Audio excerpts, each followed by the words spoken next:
warahmatullahi wabarakatuh. Perkenalkan, Kami dari kelompok 1 akan mendemonstrasikan. tentang primary survey. Selamat menyaksikan.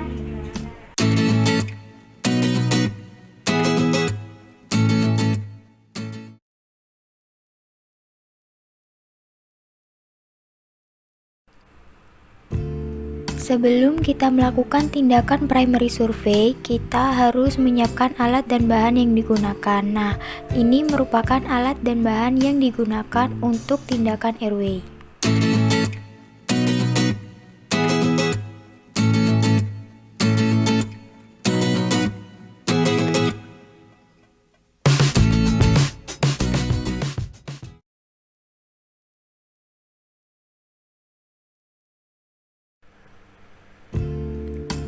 Langkah yang pertama yaitu kita cuci tangan menggunakan teknik 6 langkah.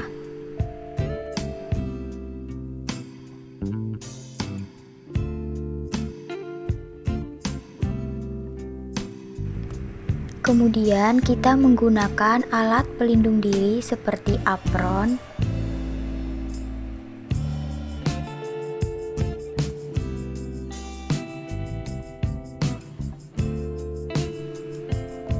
dan selanjutnya yaitu menggunakan kacamata Google,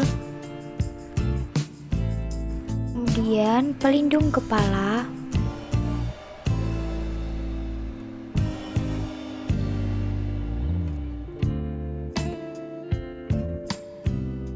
dan yang terakhir yaitu menggunakan handscoon.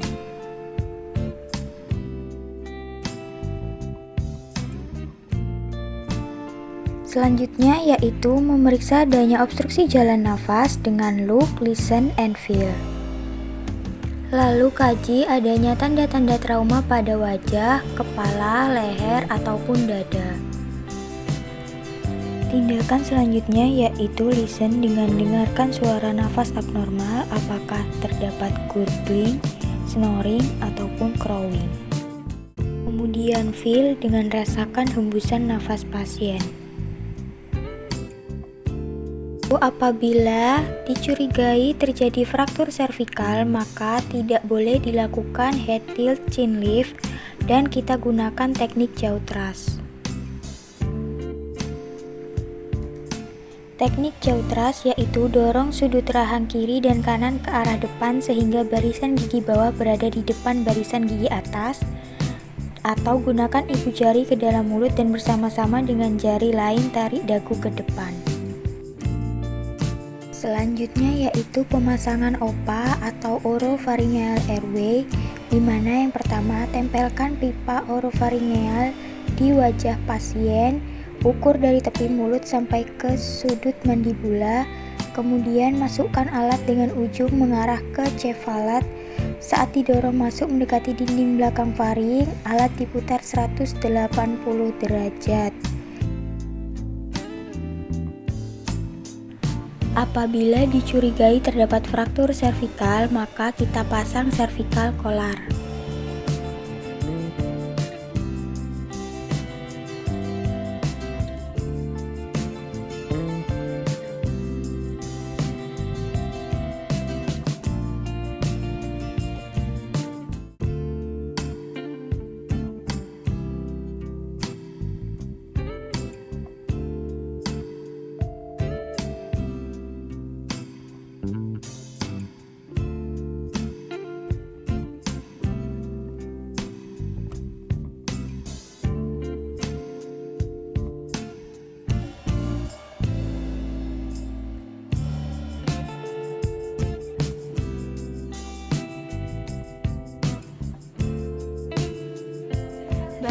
Selanjutnya, setelah kita melakukan tindakan airway, kita bisa melakukan pemeriksaan breathing.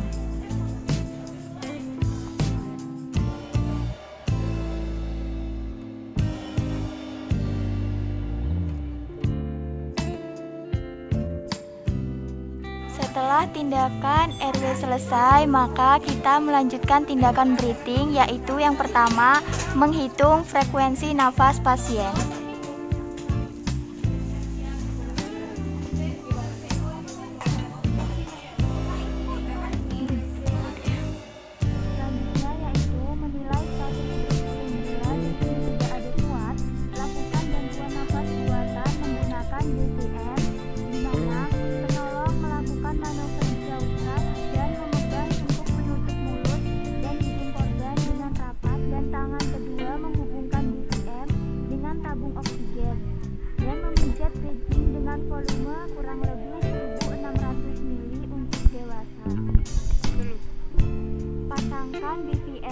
pada mulut dan hidung pasien dengan teknik jari tangan membentuk huruf C dan E.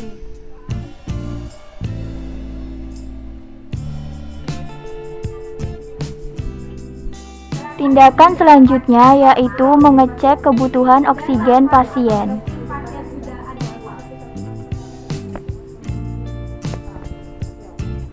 Setelah menghitung kebutuhan oksigen, maka tindakan selanjutnya yaitu mengecek pulse oximetri pasien.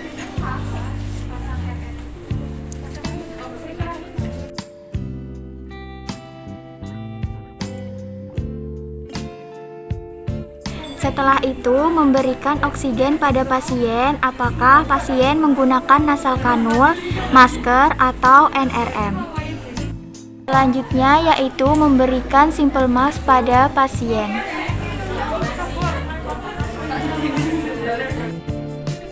Pasangkan simple mask pada tabung oksigen, kemudian pasangkan simple masknya pada pasien.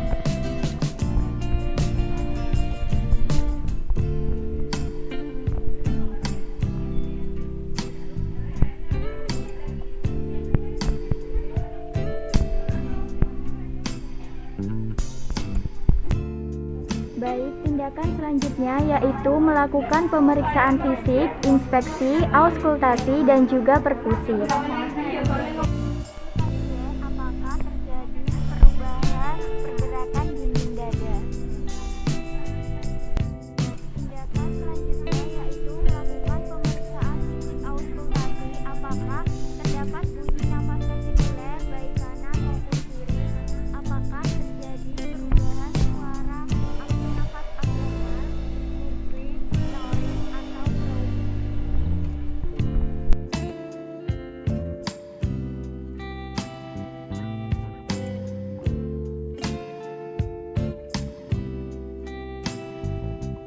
Tindakan selanjutnya yaitu melakukan pemeriksaan perkusi.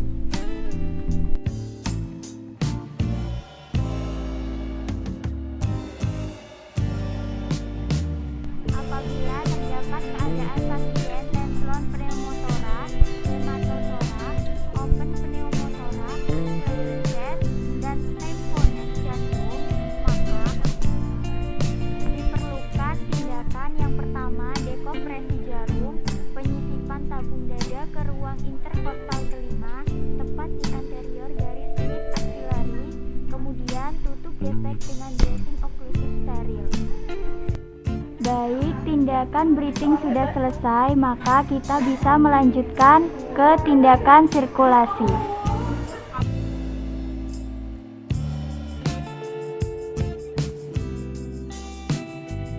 Baik, tindakan selanjutnya yaitu tindakan sirkulasi, di mana yang pertama memeriksa sirkulasi dengan mengenali tanda shock, apakah nadi lemah, kemudian akral dingin, tanda-tanda sianosis dengan mengecek CRT, kemudian kesadaran pasien, dan tekanan darah pasien. Cek nadi pasien apakah nadinya lemah atau cepat. Kemudian cek CRT pasien dan tekanan darah pasien.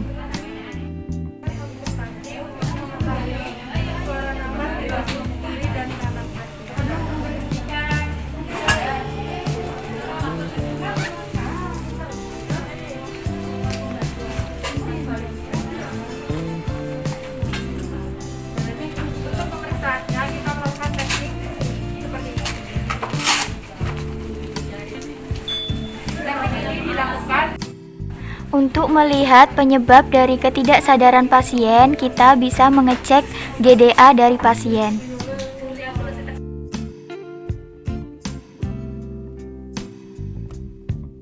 Kemudian mengontrol perdarahan eksternal dan internal.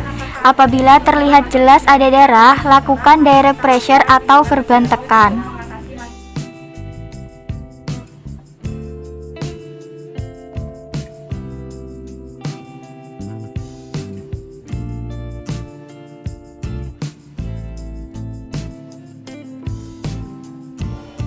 Untuk menjaga kaki tetap dalam keadaan inline, maka pasangkan verban di bagian pergelangan kaki dan juga panggul.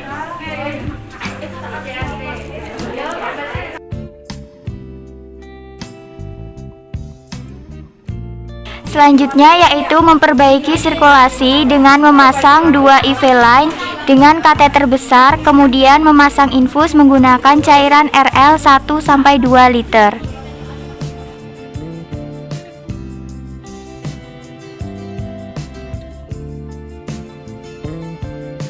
Selanjutnya, tindakan yang dilakukan apabila diperlukan yaitu pasang kateter urin pada pasien.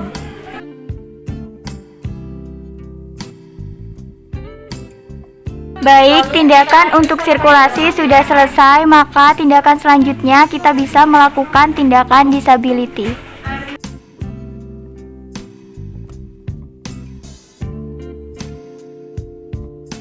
Baik, tindakan selanjutnya yaitu menilai disability pasien dengan mengecek GCS atau AVPU pasien. Yang pertama yaitu alert, apakah pasien sadar penuh atau tidak. Selanjutnya yaitu menilai dengan cara verbal apakah pasien berespon terhadap suara. Pak, apakah Bapak mendengar suara saya? Kemudian kita lanjutkan dengan melihat respon nyeri dari pasien. Baik, selanjutnya mengontrol pendarahan eksternal atau internal. Jika eksternal terlihat jelas ada darah, kemudian lakukan direct pressure atau verbal pressure. Setelah itu, apabila pasien tidak berespon sama sekali, maka itu termasuk dalam unresponsive.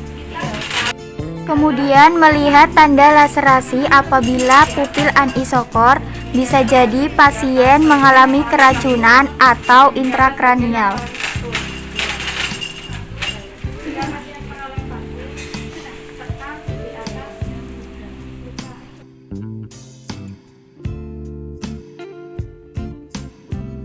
Kemudian, mengamankan tempat tidur untuk mengurangi resiko jatuh pada pasien, serta melakukan restrain jika pasien merasa gelisah atau terjadi penurunan kesadaran.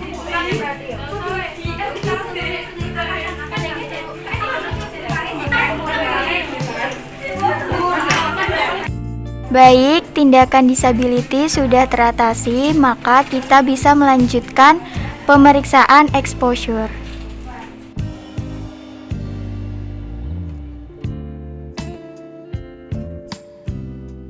Baik, tindakan yang akan saya lakukan selanjutnya yaitu tindakan exposure, di mana yang pertama melepas atau membuka seluruh pakaian pasien. Kemudian memeriksa mulai dari kepala, servikal, torak, abdomen, ekstremitas.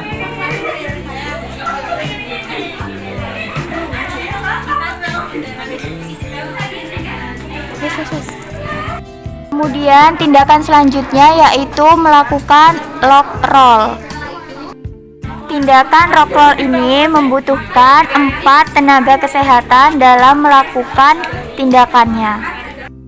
Tindakan lock roll ini terdiri dari leader dan juga 3 tim pembantu dalam melakukan tindakan. Untuk posisi leader, tangan berada di bawah pasien di bawah skapula dan kepala pasien diapit oleh lengan dalam perawat. Untuk posisi 3 tim pembantu, tangan menyilang agar posisi pasien tetap inline dan sesuai dengan aba-aba dilakukan secara bersamaan. 1, 2, 3. Dan cek apakah bagian belakang atau tubuh pasien mengalami perdarahan atau tidak. Setelah selesai, maka kembalikan posisi pasien sesuai dengan aba-aba. 1, 2, 3. Apabila tindakan lock roll sudah dilakukan, maka pasangkan selimut pada pasien untuk mengurangi resiko hipotermi.